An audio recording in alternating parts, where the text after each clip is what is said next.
أشهد أن محمد رسول الله.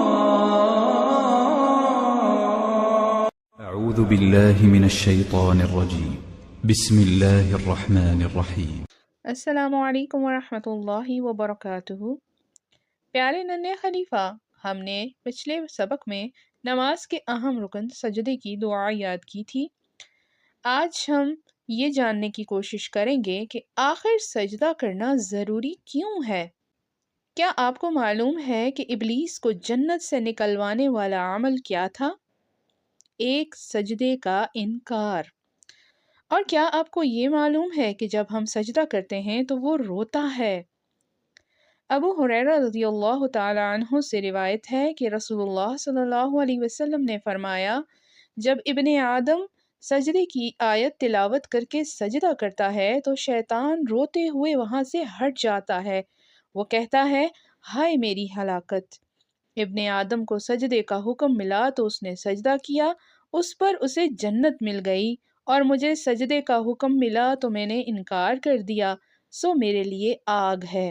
آئیں ہم عہد کریں کہ نماز میں سجدوں کی کثرت سے پیارے نبی صلی اللہ علیہ وسلم کی قربت اور محبت حاصل کریں گے۔ حضرت ربیعہ بن کعب رضی اللہ تعالیٰ عنہ، جو رسول اللہ صلی اللہ علیہ وسلم کے خادم اور اہل صفہ میں سے ہیں، وہ کہتے ہیں، میں خدمت کے لیے رسول اللہ صلی اللہ علیہ وسلم کے ساتھ رات گزارا کرتا تھا۔ جب آپ تہجد کے لیے اٹھتے تو میں وضو کا پانی اور دوسری ضروریات لے کر آپ صلی اللہ علیہ وسلم کی خدمت میں حاضر ہوتا۔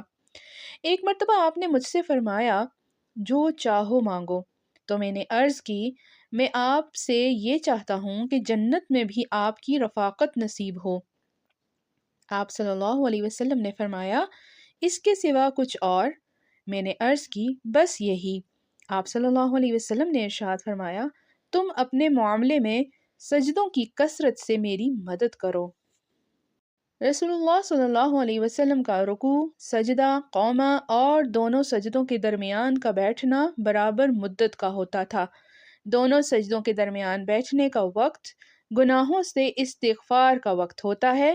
دو سجدوں کے درمیان بیٹھنے کو جلسہ کہتے ہیں، اور اس میں پڑھی جانے والی جو مسنون دعا ہے، آئیے اسے پڑھتے ہیں اور اسے یاد کرتے ہیں۔